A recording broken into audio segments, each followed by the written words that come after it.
Hello friends, welcome to official education of शिक्षक भर्ती। Friends, आज की वीडियो में हम नेशनल करिकुलम फ्रेमवर्क यानी एनसीएफ 2005 डिस्कस करने वाले हैं, जो कि टेट, सीटेट तथा सभी शिक्षक भर्ती परीक्षा के लिए मोस्ट इम्पोर्टेंट टॉपिक है। यहाँ से फ्रेंड्स अगर क्वेश्चन बनता है तो आपके 1 से 2 नंबर समझिए कि पक्के होने वाले हैं। तो चलिए बिना किसी देरी के वीडियो को स्टार्ट करते हैं। सबसे पहले फ्रेंड्स अब बात करेंगे नेशनल करिकुलम फ्रेमवर्क यानी एनसीएफ 2005 है क्या चीज़, इसकी जो स्थापना या जो इसका निर्माण किस संस्था के द्वारा किया गया था। पहला हमारा क्वेश्चन यहाँ पे बनता है एनसीएफ 2005 का निर्माण जो है किसके द्वारा किया गया था। तो हमारा आंसर क्या है, एनसीईआरटी के द्वारा किया गया था। एनसीईआरटी का फुल फॉर्म होता है friends national council of education research, national council of education research and training इसका फुल फॉर्म है। बात करते हैं इसका हिंदी अर्थ क्या होता है। नेशनल करिकुलम फ्रेमवर्क का राष्ट्रीय पाठ्यचर्या की रूपरेखा, यानी पाठ्यक्रम में क्या क्या चीज़ शामिल होना चाहिए, उसकी रूपरेखा कैसी होना चाहिए, इस चीज़ को डिस्कस करने के लिए 2005 में एनसीएफ लाया गया। क्या है, सबसे पहले ये जानने की कोशिश करते हैं।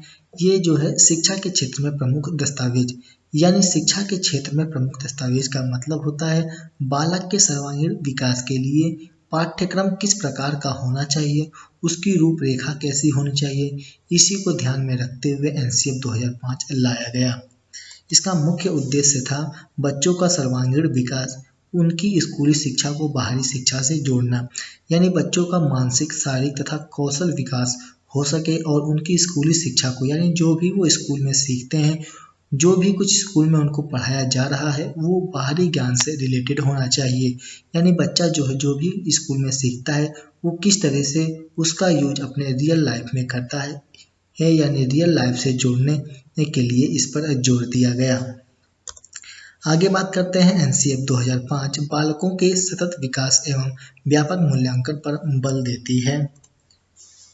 यह जो है नवीन सोच, तर्क क्षमता, चिंतन क्षमता इत्यादि को विकसित करती है। यानी नवीन सोच का मतलब ये फ्रेंड्स एनसीएफ 2005 इस प्रकार लाया गया क्योंकि इसमें बच्चों की जो सोच थी उसको विकसित करने के लिए पाठ्यक्रम तैयार इस तरीके का किया गया था ताकि उनकी तर्क शक्ति, चिंतन शक्ति तथा मानसिक शक्ति का विकास हो सके। राष्ट्रीय पाठ्यचर्या की रूपरेखा को 5 भागों में वर्णित किया गया। पहला है परिप्रेक्ष्य, दूसरा है सीखना और ज्ञान, तीसरा है पाठ्यचर्या के क्षेत्र, स्कूल की अवस्थाएं और आकलन, चौथा है विद्यालय तथा कक्षा का वातावरण और पांचवा क्या है, व्यवस्थागत सुधार। यानी अगर पूछे राष्ट्रीय पाठ्यचर्या की रूपरेखा को कितने भागों में वर्णित किया गया है तो हमारा आंसर 5 होना चाहिए। इसका सिद्धांत फ्रेंड्स क्या क्या सिद्धांत यहाँ पे दिया गया था। सबसे पहला पॉइंट लेते हैं सिद्धांत में।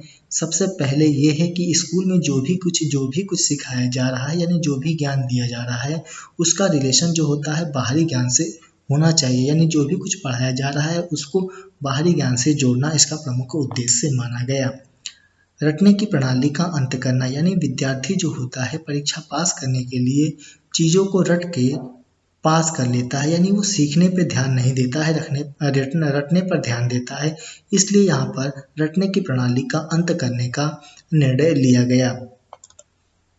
पाठ्य पुस्तक पर ही केंद्रित न हो, कहने का मतलब यह है कि बालक को जो भी कुछ पढ़ाया जा रहा हो वह केवल पाठ्य पुस्तक से ही रिलेटेड न हो, उसका ज्ञान जो है बाहरी ज्ञान से संबंधित होना चाहिए जिससे वह अपने जीवन में एक आदर्श नागरिक बन सके।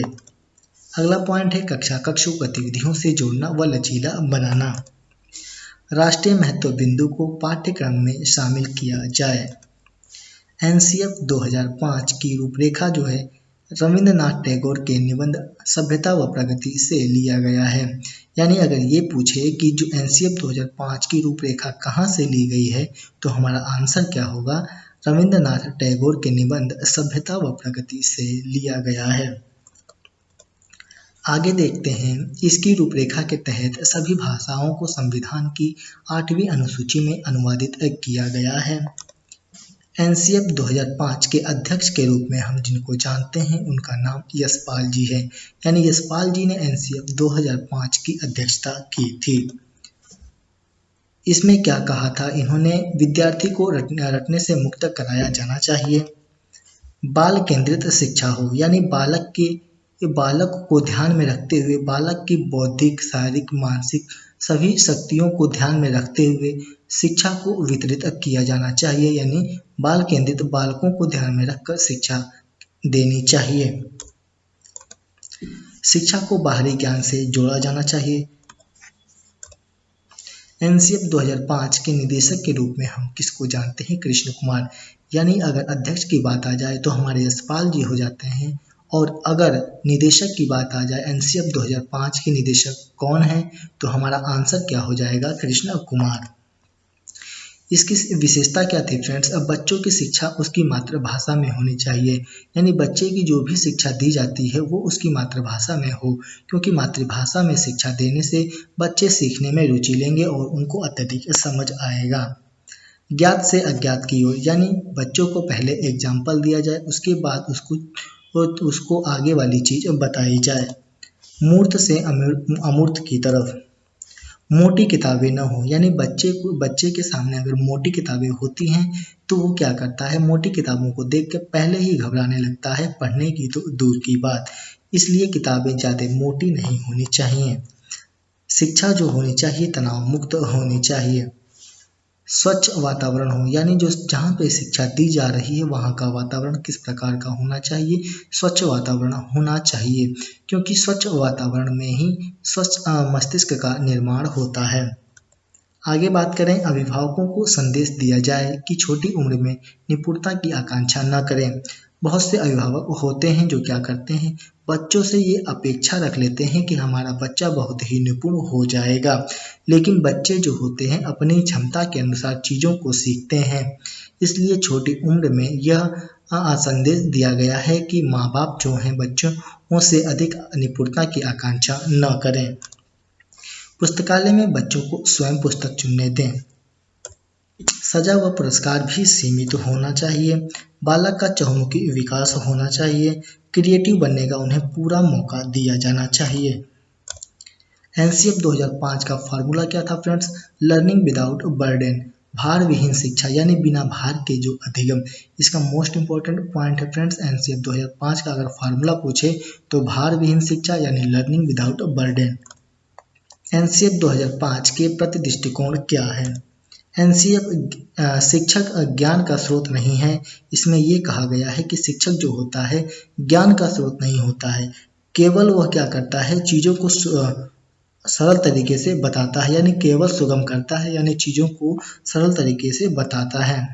बच्चे के प्रति दृष्टिकोण, बच्चे जो होते हैं प्रत्येक बच्चे में सीखने की दृष्टि होती है, बच्चे अपने हिसाब से सीखने की कोशिश करता है।